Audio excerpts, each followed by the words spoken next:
بسم اللہ الرحمن الرحیم۔ خاتم الانبیاء صلی اللہ علیہ وآلہ وسلم کے اعلان نبوت کو 23 سال پورے ہونے کو تھے۔ حج کا مہینہ بالکل قریب آن پہنچا تھا۔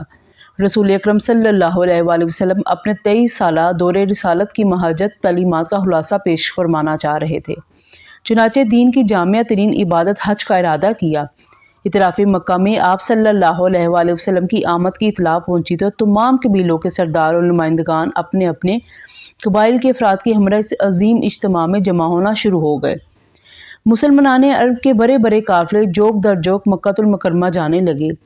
26 ذی القعدہ 10 ہجری اتوار کے دن آپ صلی اللہ علیہ وآلہ وسلم نے غسل فرما کر احرام کی چادر اور تہبند باندھا۔ نماز ظہر کی ادائیگی کے بعد مدینے سے مکہ کی طرف سفر شروع فرمایا۔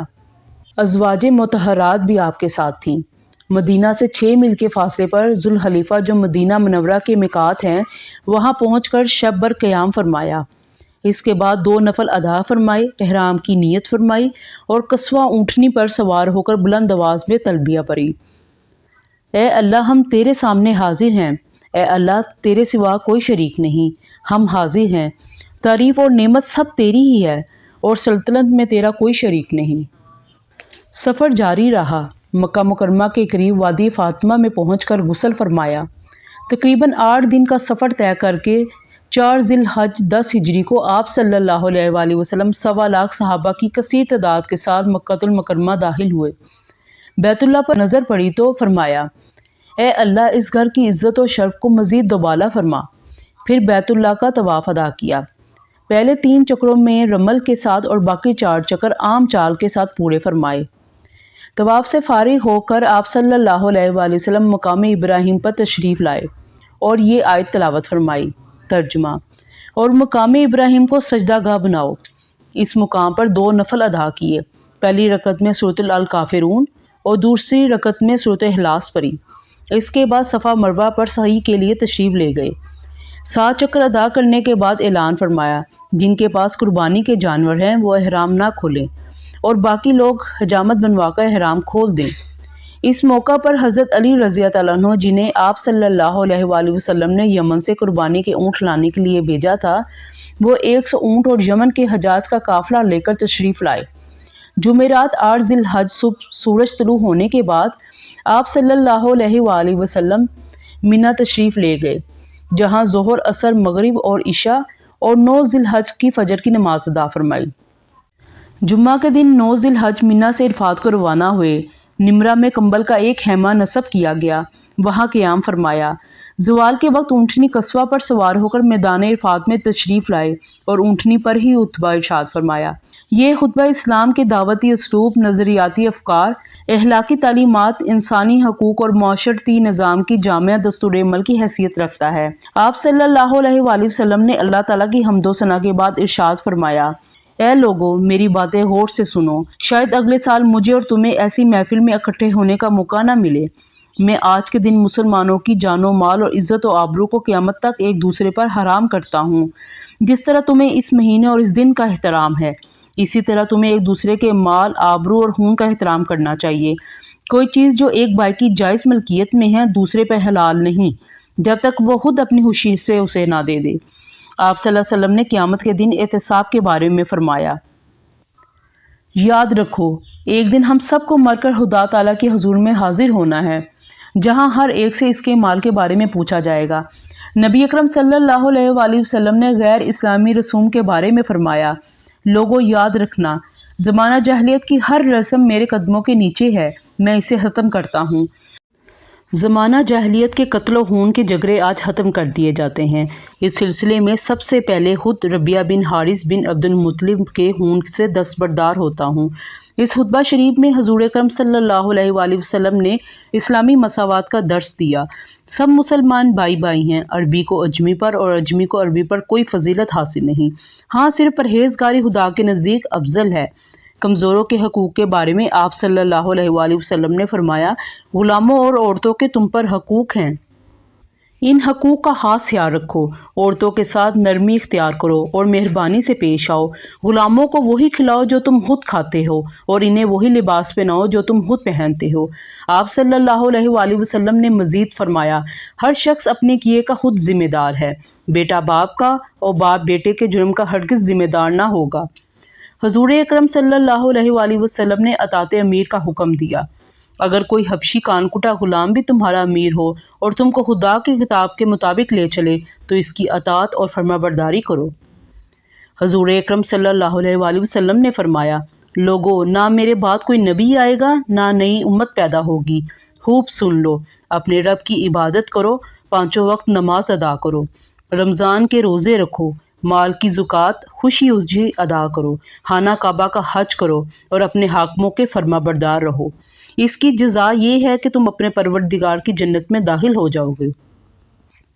اور میں تم میں 2 چیزیں چھوڑے جا رہا ہوں، اگر تم انہیں مضبوطی سے پکڑ لو گے تو کبھی گمراہ نہ ہوگے، اور وہ ہے کتاب اللہ اور اس کے نبی کی سنت صلی اللہ علیہ وآلہ وسلم۔ آپ صلی اللہ علیہ وآلہ وسلم نے فرمایا، جو لوگ یہاں موجود ہیں وہ یہ باتیں غیر حاضر لوگوں تک پہنچا دیں۔ ممکن ہے بعض سامعین کے مقابلے میں بعض غیر حاضر لوگ ان باتوں کو زیادہ اچھی طرح یاد رکھیں اور ان کی حفاظت کریں۔ اے لوگو، اللہ تعالیٰ نے میراث میں سے ہر وارث کے لیے ثابت کردہ حصہ مقرر کیا ہے اور 1/3 مال سے زیادہ وصیت کرنا جائز نہیں۔ اس خطبہ میں نبی اکرم صلی اللہ علیہ وآلہ وسلم نے 4 قابل احترام مہینوں کا بھی ذکر فرمایا، یعنی ذی القعدہ، ذو الحج، محرم اور رجب۔ آپ صلی اللہ علیہ وآلہ وسلم نے امانت کی ادائیگی کا حکم دیا۔ جس کے قبضے میں کوئی امانت ہے تو اسے اس کے مالک کو ادا کر دے۔ آپ صلی اللہ علیہ وآلہ وسلم نے سود کو حرام قرار دیا۔ دور جاہلیت کا سود کالعدم قرار دیا گیا، البتہ تمہارے لیے اصل پر حق ہوگا۔ نہ تم کسی پر ظلم کرو، نہ تم پر ظلم کیا جائے گا۔ سب سے پہلے میں اپنے چچا عباس بن عبد المطلب کے سودی مطالبات کو کالعدم کرتا ہوں۔ خطبہ کے آخر میں آپ صلی اللہ علیہ وآلہ وسلم نے لوگوں سے پوچھا، کیا میں نے تمہیں اللہ تعالیٰ کا پیغام پہنچا دیا؟ سب نے بیک آواز میں جواب دیا، آپ نے اپنا حق ادا کر دیا۔ اس پر آپ صلی اللہ علیہ وآلہ وسلم نے اپنی انگلی آسمان کی طرف اٹھائی اور 3 بار کہا، اے خدا آپ گواہ رہنا، اے خدا آپ گواہ رہنا، اے اللہ آپ گواہ رہنا۔ آپ صلی اللہ علیہ وآلہ وسلم کے پیغام کو ربیہ رضی اللہ عنہ اپنے بلند آواز سے لوگوں تک پہنچا رہے تھے۔ آپ صلی اللہ علیہ وآلہ وسلم خطبہ سے فارغ ہو چکے تو حضرت جبرائیل علیہ السلام اللہ کی طرف سے یہ وحی لے کر نازل ہوئے، آج میں نے تمہارے لیے تمہارے دین کو مکمل کر دیا اور تم پر اپنی نعمت پوری کر دی اور تمہارے اسلام کو بحیثیت دین پسند کر لیا۔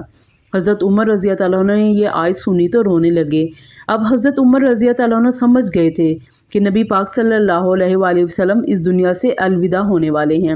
مختصراً اس خطبے میں اصلاح و عقائد و اعمال، اتفاق و اتحاد کا درس، جاہلانہ رسوم اور سود کا خاتمہ، مکمل اور متوازن معاشی نظام کا تصور، صالح حاکم وقت کی اطاعت، نسلی امتیاز، قومی و علاقائی و لسانی عصبیت اور رنگ و نسل کی برتری و کمتری کا خاتمہ فرمایا۔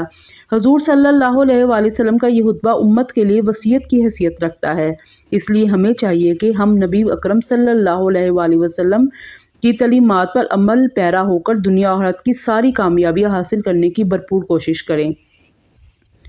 خطبہ سے فارغ ہو کر حضرت بلال رضی اللہ عنہ کو اذان کا حکم دیا، پھر ظہر اور عصر کی نماز ایک ساتھ ادا کی، پھر موقف میں تشریف لائے اور دیر تک قبلہ رو کھڑے ہو کر دعا میں مصروف رہے۔ جب سورج ڈوبنے لگا تو چلنے کی تیاری فرمائی۔ اسامہ بن زید رضی اللہ عنہ کو اونٹ کے پیچھے بٹھا لیا۔ مزدلفہ پہنچ کر مغرب اور عشاء کی نماز ادا فرمائی۔ رات آرام فرمانے کے بعد صبح نماز پڑھ کر سورج طلوع ہونے سے پہلے مینا واپس تشریف لائے۔ اس وقت فضل بن عباس رضی اللہ عنہ اونٹنی پر پیچھے بیٹھے تھے۔ ابن عباس رضی اللہ عنہ کو حکم دیا کہ مجھے کنکریاں چن دیں۔ حضرت اسامہ اور حضرت بلال رضی اللہ عنہ بھی آپ صلی اللہ علیہ وسلم کے ساتھ تھے۔ جمرۂ عقبہ یعنی برے شیطان کی رمی سے فارغ ہو کر میدان مینا تشریف لائے۔ سیدنا بلال رضی اللہ عنہ آپ کی اونٹنی کی مہار پکڑے ہوئے تھے اور حضرت اسامہ رضی اللہ عنہ آپ صلی اللہ علیہ وسلم کے اوپر کپڑے سے سایہ کیے ہوئے تھے۔ آپ صلی اللہ علیہ وآلہ وسلم نے 100 اونٹوں کی قربانی کی۔ 63 اونٹ آپ صلی اللہ علیہ وآلہ وسلم نے اپنے دستے مبارک سے نخر کیے۔ نخر اونٹ کے ذبح کرنے کے محسوس طریقے کو کہتے ہیں، جبکہ 37 اونٹ حضرت علی رضی اللہ عنہ نے قربان کیے۔